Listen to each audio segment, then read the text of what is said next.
Olá pessoal, sejam bem-vindos ao nosso segundo bloco. Vamos continuar o estudo dos crimes omissivos. Eu parei o último bloco falando sobre os crimes omissivos impróprios, basicamente com relação às críticas que a doutrina faz aos omissivos impróprios. A primeira delas é de que esse raciocínio de que o agente responde como se tivesse dado causa ao resultado seria, na verdade, uma analogia.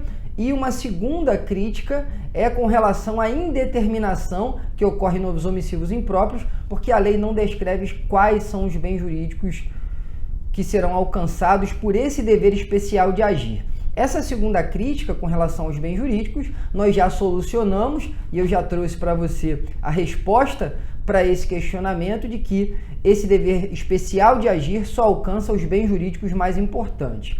E com relação à analogia, o que diz a doutrina? Bom, com relação à analogia, nós temos uma saída legislativa. O que a lei nos fornece? A chamada cláusula de correspondência, que é o artigo 13, parágrafo 2º do Código Penal, chamado também, por parte da doutrina, de cláusula de equivalência. Na doutrina estrangeira, eu encontro mais essa expressão cláusula de equivalência e no Brasil tratada como cláusula de correspondência, que é uma norma de adequação típica imediata.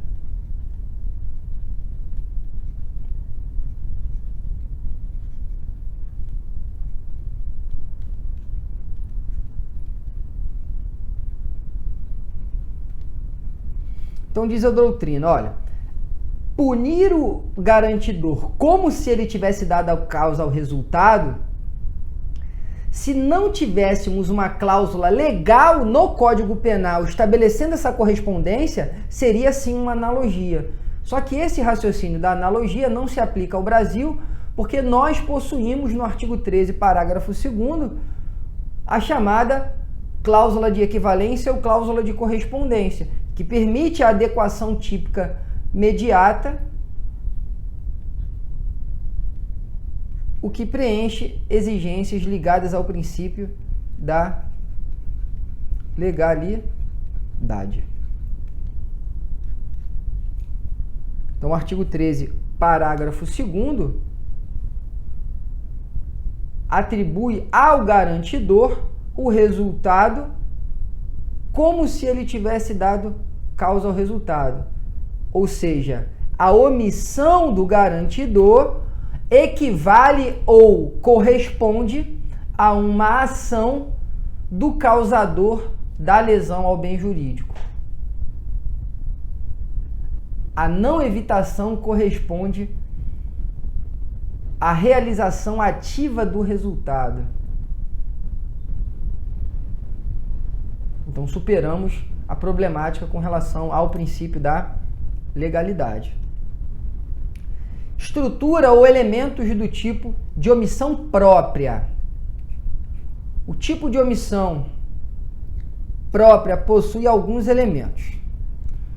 O primeiro deles é uma situação de perigo para o bem jurídico. A gente já conversou sobre isso e eu já afirmei aqui de que os crimes omissivos não podem corresponder a uma mera infração normativa, porque isso seria, na verdade, a chamada desobediência civil. Desobedecer a norma, por si só, não pode ser considerado crime, porque no direito penal nós temos princípios norteadores, limitadores do poder punitivo estatal. Por exemplo, o princípio da lesividade, que a gente já conversou também. Então, o primeiro elemento é a situação de perigo para o bem jurídico, como uma decorrência lógica do princípio da lesividade. O segundo elemento é o poder concreto de agir. Eu não posso exigir que uma pessoa pratique uma conduta que ela concretamente seria incapaz de praticar. O poder concreto de agir exprime a capacidade de realizar a ação mandada, definida pela natureza da ação e condições pessoais do autor. É exigível do indivíduo, ao prestar socorro, que ele retire dos escombros em chamas uma pessoa que tenha metade do seu peso. Mas eu não posso exigir que alguém que pesa 60 quilos, 50 quilos, me arraste, por exemplo, que estou enorme, né? Ou que arraste uma pessoa de 200 quilos que está lá. Ele não vai tirar a pessoa nunca do lugar.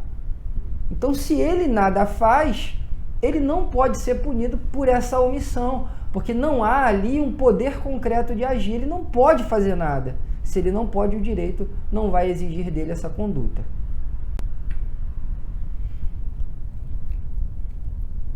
A omissão da ação mandada, ou seja, essa omissão, ela deve ser típica ou uma tipicidade imediata ou uma tipicidade mediata.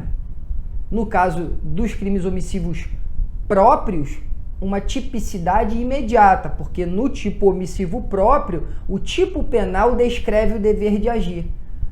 Não realização da ação mandada por autor concretamente capaz de agir. E o quarto elemento é o dolo, porque não se admite a figura culposa nos omissivos impróprios. Nos omissivos próprios, corrigindo, tá? Não se admite a culpa nos crimes omissivos próprios.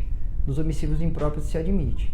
Então esses são os elementos dos crimes omissivos próprios. Eu trouxe aqui para vocês os elementos especializantes, aqueles que vão diferenciar. Nos crimes omissivos impróprios, nós também temos como elementos a situação de perigo ao bem jurídico, poder concreto de agir, omissão da ação mandada, que são os três primeiros, e aqui começa a mudança. Nos crimes omissivos impróprios, se admite a figura dolosa ou a figura culposa. A figura dolosa se dá quando a omissão é fruto de uma decisão do agente.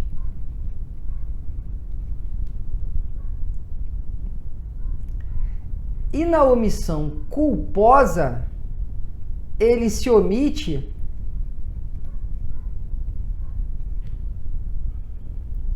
é produto de uma violação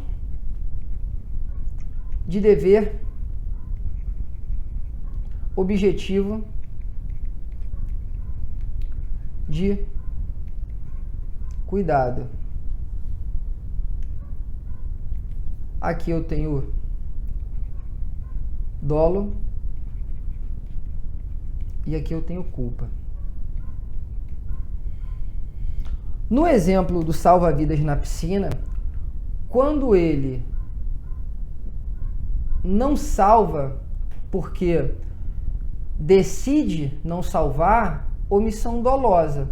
Quando ele não salva porque ele ficou mexendo no celular, omissão imprópria culposa, porque essa omissão decorre de uma falta de um dever objetivo de cuidado.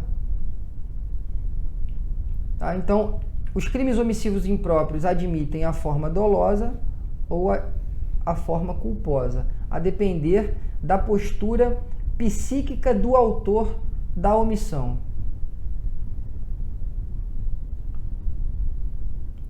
Segundo elemento, deve produzir um resultado típico, exige-se a produção de um resultado típico como consequência causal da omissão da ação mandada, ou seja, destinada aos crimes materiais.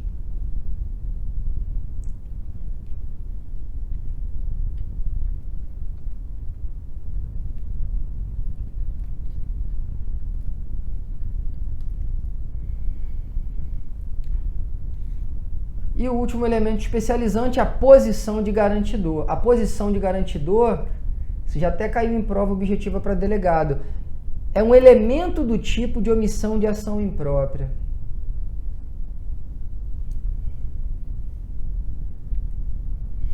Existem dois critérios para se definir a posição de garantidor? Um critério formal ou clássico, que é quando a lei prevê o critério, ou um critério material moderno, que se verifica no caso concreto. Esse critério material, o dever especial de agir, o dever de garantia, é verificado no caso concreto.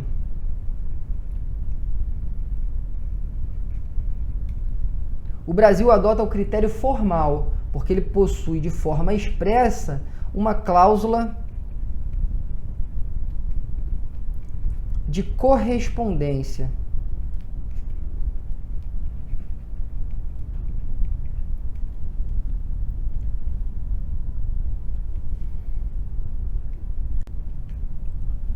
O artigo 13, parágrafo 2º do Código Penal diz assim: a omissão é penalmente relevante quando o omitente devia e podia agir para evitar o resultado. O dever de agir incumbe a quem?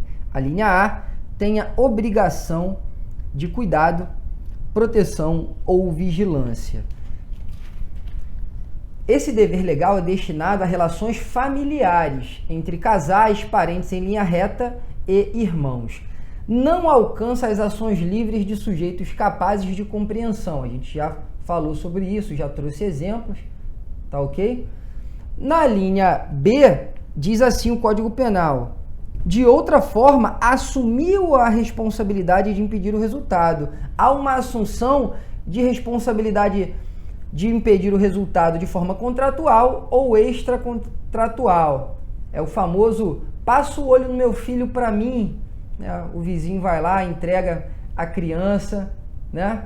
Então, você pai, cuidado, não passe o olho no filho de ninguém. Quando a sua vizinha deixa o filho na sua casa, passa o olho para mim, vou deixar ele aí brincando, você está virando garantidor da criança. Essa é uma assunção extracontratual do dever de agir. A linha C diz assim: com o seu comportamento anterior, criou o risco da ocorrência do resultado. É a chamada ingerência. O risco que autoriza a imputação objetiva deve ultrapassar o risco permitido. Então, o agente, com a própria conduta, cria um risco não permitido, o que faz dele garantidor. O exemplo clássico dos alpinistas que escolhem caminhos mais arriscados do que o normal. O agente, quando se propõe a algumas atividades tradicionalmente arriscadas, há uma assunção, uma autocolocação em risco de forma consentida, o que exclui a imputação do resultado em razão da autocolocação em risco. Agora, quando há a assunção de riscos adicionais, por exemplo, o instrutor lá da escalada decide escalar por um lado que é mais arriscado e é mais rápido, ele passa a ser garantidor, tá ok? Porque com a sua conduta ele cria um risco ou incrementa um risco. Eu trouxe para vocês aqui, a gente tem a cláusula geral de equivalência ou de correspondência do artigo 13, parágrafo 2º, mas eu trouxe algumas hipóteses em que a doutrina afirma que há a descrição de forma expressa do dever especial de agir. Seria uma exceção a essa estrutura típica na omissão imprópria de que o tipo penal não descreve a figura do garantidor. Isso é feito através de uma cláusula geral, que é a cláusula de equivalência ou de correspondência. O artigo 25 da Lei 7492, o artigo 75 da Lei 8.078 e o artigo 2º da Lei 9.605 de 98, temos figuras de garantidores também, descrição de um dever especial de proteção.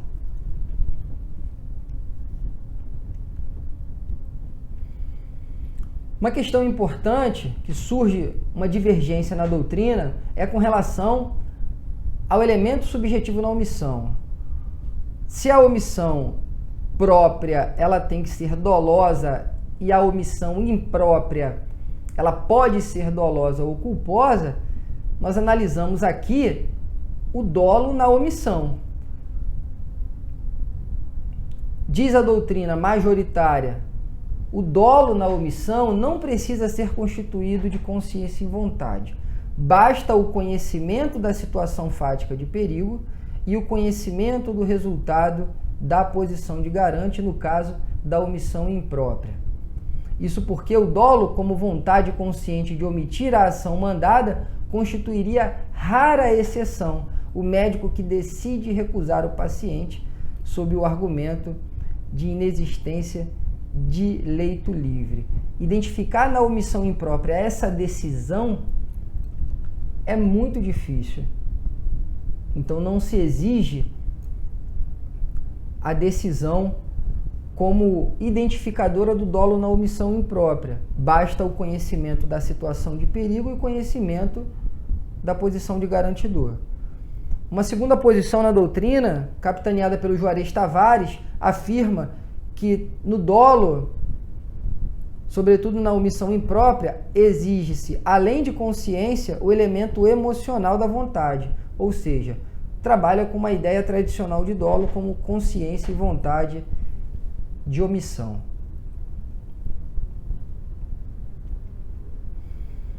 Erro na posição de garantidor. O que a gente tem para falar aqui do erro e o garantidor? Pessoal, cuidado.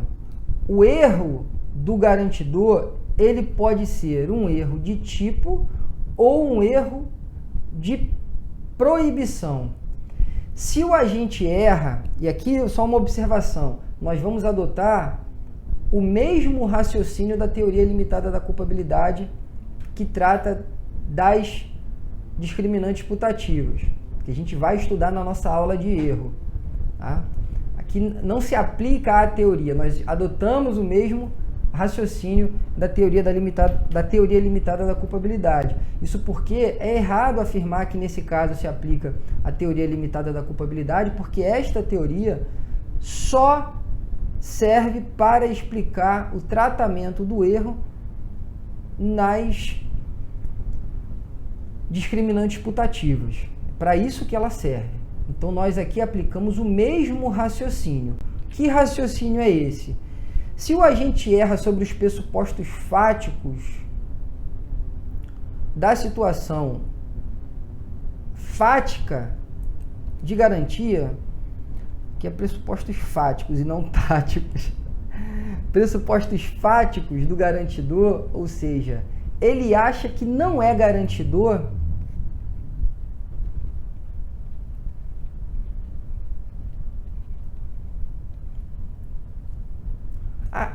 achar fica esquisito. Eu vou colocar aqui. Ele erra sobre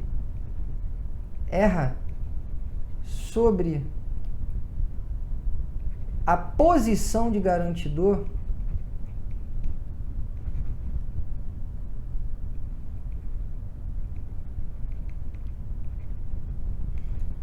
é erro de tipo. Artigo 20 do Código Penal. Todo erro de tipo exclui o dolo, sendo possível a punição a título de culpa se houver previsão legal. Se ele souber que é garantidor, mas ele erra com relação aos limites ou à existência desse dever no caso concreto, é erro de proibição. Por exemplo, se o salva-vidas da piscina acha que depois do horário ele não tem mais dever. Ele errou sobre o limite do dever dele.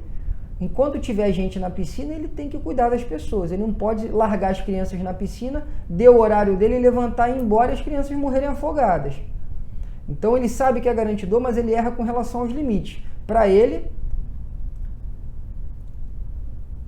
depois do horário, ele não tem mais dever. Ele erra com relação ao limite do dever. Então, nesse caso, seria erro de proibição. A gente vai aplicar a solução do erro de proibição. Se inevitável, exclui a culpabilidade no elemento potencial consciência da ilicitude. Se evitável, diminui a pena. Esse é o artigo 21 do Código Penal, que diz assim, a gente já vai estudar ele com calma, mas estou só antecipando. O desconhecimento da lei é inexcusável. O erro sobre a ilicitude do fato, se inevitável, isenta de pena. Se evitável, poderá diminuí-la de 1/6 a 1/3. Essa é a solução do erro de proibição. tá? Se for erro sobre pressupostos fáticos, aplica-se ao garantidor o artigo 20 do Código Penal. Se o erro for sobre os limites ou a existência do dever, aplicamos o artigo 21 do Código Penal, trata-se de erro de proibição. Vamos em frente. Tentativa e desistência nos crimes de omissão de ação, nos crimes omissivos. Não é possível a tentativa nos crimes omissivos próprios, mas é possível nos crimes omissivos impróprios.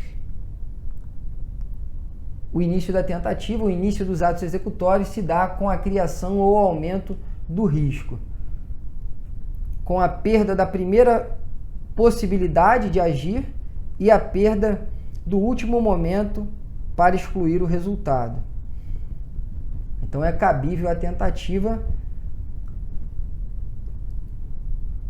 que se caracteriza nesses momentos, ou porque ele perdeu a primeira possibilidade de agir, ou porque ele perdeu o último momento para excluir o resultado. E as desistências? É possível a desistência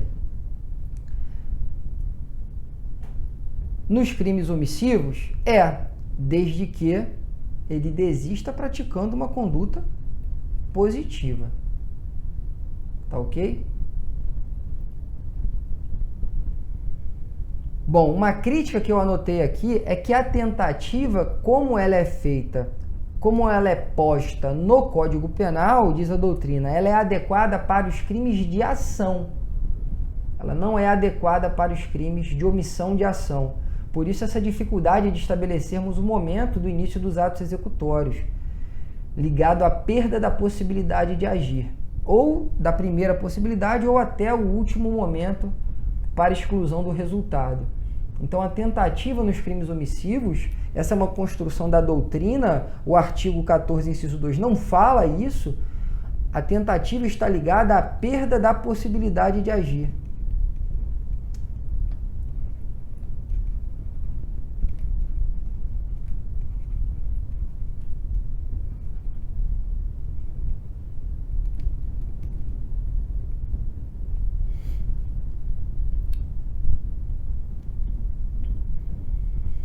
E por fim, coautoria em crimes omissivos. Presente os requisitos do concurso de pessoas, em especial o domínio compartilhado do fato e o dever de agir em conjunto. Pessoal, essa coautoria em crimes omissivos, ela é de forma excepcional possível quando há um dever de agir em conjunto. Por exemplo, para salvar uma criança que está presa em uma pedra, a pedra é grande de tal maneira que somente 2 pessoas seriam capazes de puxar a pedra. Nesse caso, o dever de agir é atribuído a essas 2 pessoas. Normalmente, em regra, olha o que eu coloquei aqui no slide, em regra, se cada um puder realizar a ação esperada sozinho, não haverá concurso de pessoas, pois a omissão de um não interfere nem coopera na omissão do outro. Então, se tem 3 pessoas passando pela calçada e acontece um acidente automobilístico, o dever de agir, de prestar o socorro à vítima do acidente, é individual de cada um. Essa é a regra, de que no crime omissivo não cabe concurso de pessoas, porque não cabe a coautoria, porque o dever de agir é individual, salvo se o dever de agir for em conjunto. Tá bom? Então, regra, eu coloquei a exceção na frente por uma questão didática, ou antes didática, mas lembrem-se da regra primeiro, claro, e depois da exceção, tá? A regra é que o dever de agir é individual, salvo se o dever de agir for em conjunto. E participação nos crimes omissivos. Possível apenas na omissão imprópria, tá? Auxílio praticado por aquele que não é garantidor. Na omissão própria, não. Deixa eu anotar aqui, porque o óbvio precisa ser dito. Na omissão